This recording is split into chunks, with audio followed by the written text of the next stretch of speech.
7 clever ways to deal with toxic people. Before we dive in, let me ask you this. Have you ever walked away from a conversation feeling drained, frustrated, or even doubting yourself? Chances are you've just dealt with a toxic person. They come in many forms: manipulators, energy vampires, constant complainers, and let's be honest, cutting them out isn't always an option. But here's the good news. You don't have to let them control your peace. Today, I'm going to show you 7 clever ways to deal with toxic people without losing your sanity. These strategies will help you set boundaries, protect your energy, and regain control of your interactions. Let's get started. 1, don't take the bait. Toxic people thrive on reactions. They poke, they provoke, they try to get under your skin. The moment you engage emotionally, they win. So here's the trick. Don't take the bait. Stay calm, collected, and neutral. Imagine you're a mirror.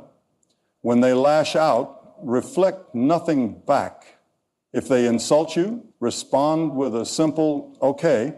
If they try to start drama, shrug it off and move on. The less fuel you give their fire, the quicker it burns out. Toxic people hate being ignored. And when they realize they can't control your emotions, they lose their power over you. 2, set clear boundaries. Toxic people test limits. That's what they do. They push, guilt trip, manipulate, and find subtle ways to sneak past your defenses. That's why setting clear, non-negotiable boundaries is one of the smartest ways to deal with them. But here's the thing. Boundaries mean nothing if you don't enforce them. Think of boundaries like a fence around your house. If someone jumps over and you let them stay, they'll think it's okay to keep crossing that line. But if you firmly show them the door, they'll learn that your space is not up for grab. How to set boundaries like a pro. If a toxic person constantly unloads their negativity on you, limit venting sessions. You can say, I understand you're going through a lot, but I can't keep having these heavy conversations every day. If they demand too much of your time, schedule limits. Try, I only have 10 minutes to chat, or I'm not available for that, but I hope you find a solution. If they invade your emotional space, use direct language. Say, I don't appreciate that tone, or I need to step away from this conversation. And here's a powerful hack. Don't over-explain. Toxic people look for ways to poke holes in your reasoning. The more you justify, the more they'll try to argue. A simple, no, that doesn't work for me, is often enough. What happens when you enforce boundaries? At first, they might get angry, guilt trip you, or act hurt. This is called boundary testing. It's their way of seeing if you'll cave. Over time, they'll either adjust to your limits or fade away because they can't manipulate you anymore. Either way, you win. You'll notice a huge shift in your mental and emotional well-being because suddenly you're no longer at the mercy of their moods. Remember, boundaries are not about pushing people away. They're about protecting your peace. If someone truly cares about you, they'll respect them. If they don't, that tells you everything you need to know. 3, the Gray Rock Method. How to make a toxic person lose interest in you. Toxic people crave attention. Whether it's admiration, control, or emotional reactions, they feed off your energy. The Gray Rock Method is a psychological trick that makes you uninteresting to them, forcing them to look elsewhere for their fix. Think about it. Have you ever tried to argue with someone who just doesn't react? It's frustrating, right? That's exactly how toxic people feel when you stop giving them what they want. How to be a gray rock. The key is to become as boring emotionless and unengaging as possible when dealing with a toxic person. Keep your responses short and dull. Instead of reacting emotionally, respond with neutral, one-word answers. Okay, interesting. Don't offer personal details. The less they know, the less they can use against you. If they pry into your life, be vague. Not much going on. Just the usual, nothing new to share. Avoid expressing emotions. Toxic people love to get a rise out of you. If they insult, criticize, or push your buttons, just respond calmly and indifferently. If that's how you feel, note it, silence, redirect the conversation. If they bring up drama or negativity, change the subject to something dull. Did you see the weather forecast? What's your favorite type of coffee? Have you heard about that new office policy? By making interactions as boring and lifeless as possible, you remove the emotional reward they're looking for. Over time, they lose interest in trying to provoke you and move on to someone else. When to use and not use the Grey Rock method. Use it when dealing with a toxic coworker, acquaintance, or family member you can't cut off completely. Avoiding escalation with someone who thrives on arguments. Keeping distance while staying professional or polite. Don't use it when you need to set firm boundaries instead of just being passive. You're in a relationship where communication is necessary for change. You're dealing with an abusive person. Seek support instead. What happens when you master the Grey Rock method? They get bored and move on. You keep your peace without engaging in their drama. They lose their emotional hold over you. You feel more in control and less drained. At the end of the day, toxic people can only control what you give them access to. So, if they don't get a reaction, they have no power.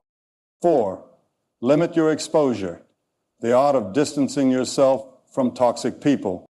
Sometimes the best way to deal with a toxic person isn't arguing, reasoning, or even setting boundaries. It's simply reducing how much access they have to you. Because here's the hard truth. Some people won't change. They will always be draining, manipulative, or negative. And if cutting them out completely isn't an option, then limiting your exposure is the next best thing. But how do you do that without unnecessary drama? Let's break it down. Be unavailable without explaining too much. Toxic people thrive on taking up your time and energy. Whether it's constant texts, long-winded complaints, or guilt-tripping you into helping them, they want your attention. Start responding less often. Instead of texting back instantly, wait a few hours or even a day. If they ask why, you don't owe them an explanation. Be busy more often. If they invite you somewhere or demand your help, I can't today, I have other commitments. I've been focusing on some personal projects, so I won't be as available. Notice how none of these invite a follow-up question? That's intentional. The less they know, the less control they have. Keep conversations surface level. Not every toxic person is directly harmful. Some are just negative, draining, or love drama. Instead of getting dragged into deep discussions, keep conversations light and simple. Toxic coworker, stick to work topics only. Negative relative, stick to small talk, weather, hobbies, neutral topics.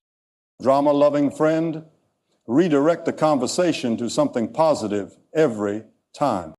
The more boring and low energy you become to them, the more they'll seek attention elsewhere. Use strategic social distancing. You don't have to cut them off cold turkey, but you can create natural distance by slowly attending fewer gatherings where they'll be. Redirecting your focus toward healthier relationships. choosing phone calls over in-person meetups, easier to end quickly. If they notice the change and ask, I've just been prioritizing different things lately. Nothing personal, I've just been needing more space. Simple, polite, and non-confrontational. If you can't avoid them completely, work, family, etc., sometimes avoiding a toxic person 100% isn't an option. Maybe they're a boss, coworker, a family member. In these cases, keep interactions strictly necessary and professional. Be polite but firm. Don't get dragged into drama. Have an exit strategy for conversations. Example, all right, I have to get back to work. What happens when you limit your exposure? You feel lighter, less drained, and more in control. The toxic person starts depending on you less. You free up space for healthier, more positive relationship. And most importantly, you take back your power. 5, flip the script. Here's a mind trick. Instead of getting frustrated with toxic people, study them. Ask yourself, why do they act this way? What insecurities are they hiding? What do they gain from this behavior? When you see them as predictable patterns instead of threats, they lose their power over you. Instead of thinking, why are they doing this to me? Flip it to, that's just what they do. Toxic behavior becomes way less personal when you recognize it for what it is, a pattern, not a personal attack. 6, protect your energy. Here's something powerful. You get to decide what you allow into your mental space. Toxic people can only drain you if you let them. So instead of absorbing their negativity, create an emotional shield. Meditate. Take deep breaths before responding. Visualize negativity bouncing off you. Remind yourself, their energy is not my energy. Your peace is too valuable to let someone else control it. Protect it fiercely. The wrap-up, choose peace over drama. At the end of the day, toxic people only have power if you give it to them. The best way to win? Stop playing their game. Don't react. Set boundaries. Limit exposure. Protect your energy. When you master these strategies, toxic people stop affecting you. And when that happens, you take back control, not just of your interactions, but of your entire mindset.